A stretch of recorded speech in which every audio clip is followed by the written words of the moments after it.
जय श्री सीताराम। बालकांडे चतुःसप्ततितमः सर्गः।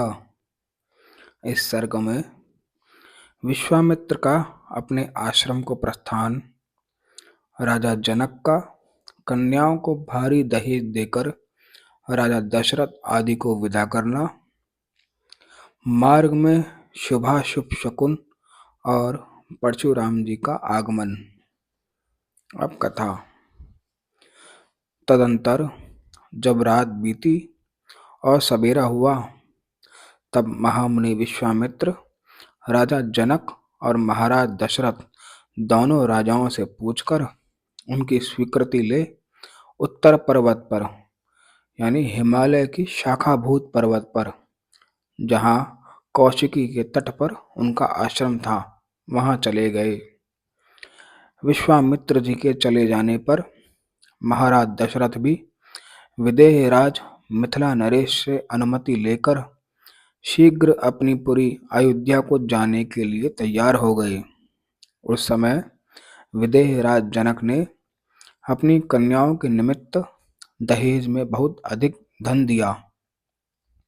उन मिथिला नरेश ने कई लाख गौएं, कितनी ही अच्छी अच्छी कालीनें तथा करोड़ों की संख्या में रेशमी और सूती वस्त्र दिए। भांति भांति के गहनों से सजे हुए बहुत से दिव्य हाथी, घोड़े, रथ और पैदल सैनिक भेंट किए। अपनी पुत्रियों के लिए सहेली के रूप में उन्होंने 100 कन्याएं तथा उत्तम दास दासियां अर्पित की। इन सब के अतिरिक्त राजा ने उन सब के लिए 1 करोड़ स्वर्ण मुद्रा, रजत मुद्रा, मोती तथा मूंगे भी दिए। इस प्रकार मिथिलापति राजा जनक ने बड़े हर्ष के साथ उत्तमोत्तम कन्याधन दिया। नाना प्रकार की वस्तुएं दहेज में देकर महाराज दशरथ की आज्ञा ले वह पुनः मिथिला नगर के भीतर अपने महल में लौट आए। उधर अयोध्या नरेश राजा दशरथ भी संपूर्ण महर्षियों को आगे करके अपने महात्मा पुत्रों, सैनिकों तथा सेवकों के साथ अपनी राजधानी की ओर प्रस्थित हुए। उस समय ऋषि समूह तथा श्री रामचंद्र जी के साथ यात्रा करते हुए पुरुष सिंह महाराज दशरथ के चारों ओर भयंकर बोली बोलने वाले पक्षी चहचहाने लगे और भूमि पर विचरने वाले समस्त मृग उन्हें दाहिने रखकर जाने लगे।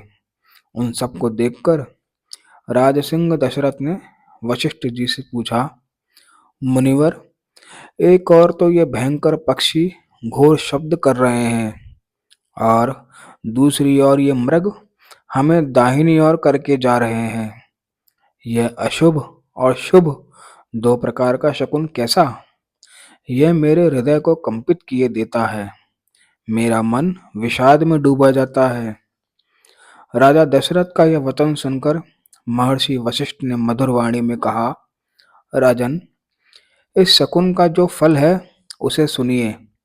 आकाश में पक्षियों के मुख से जो बात निकल रही है वह बताती है कि इस समय कोई घोर भय उपस्थित होने वाला है, परंतु हमें दाहिने रखकर जाने वाले ये मृग उस भय के शांत हो जाने की सूचना दे रहे हैं।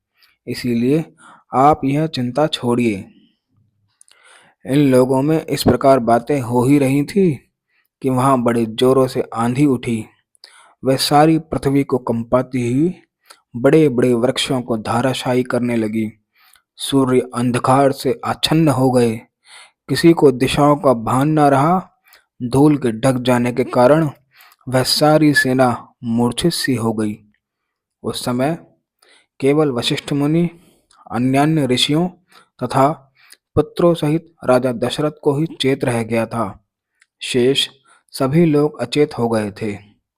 उस घोर अंधकार में राजा की वह सेना धूल से आच्छादित सी हो गई थी।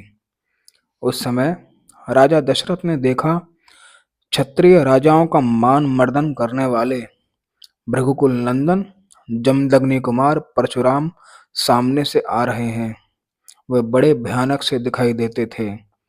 उन्होंने मस्तक पर बड़ी बड़ी जटाएं धारण कर रखी थी। वे कैलाश के समान दुर्जय और कालाग्नि के समान दुस्सह प्रतीत होते थे। तेजोमंडल द्वारा ज्वाजल्यमान से हो रहे थे। साधारण लोगों के लिए उनकी ओर देखना भी कठिन था। वे कंधे पर फरसा रखे और हाथ में विद्युत गणों के समान दीप्तिमान धनुष एवं भयंकर बाण लिए त्रिपुर विनाशक भगवान शिव के समान जान पड़ते थे। प्रज्वलित अग्नि के समान भयानक से प्रतीत होने वाले परशुराम को उपस्थित देख जप और होम में तत्पर रहने वाले वशिष्ठ आदि सभी ब्रह्मर्षि एकत्र होकर परस्पर इस प्रकार बातें करने लगे। क्या अपने पिता के वध से अमर्ष के वशीभूत हो ये क्षत्रियों का संहार नहीं कर डालेंगे? पूर्व काल में क्षत्रियों का वध करके इन्होंने अपना क्रोध उतार लिया है। अब इनकी बदला लेने की चिंता दूर हो चुकी है।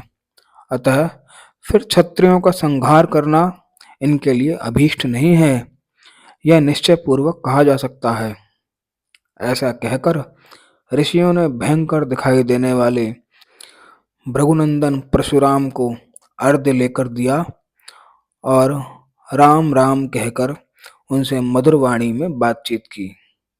ऋषियों की दी हुई इस पूजा को स्वीकार करके प्रतापी जमदग्नि पुत्र परशुराम ने दशरथ नंदन श्री राम से इस प्रकार कहा। इस प्रकार श्री वाल्मीकि निर्मित आर्ष रामायण आदि काव्य के बालकांड में 74वां सर्ग पूरा हुआ। धन्यवाद।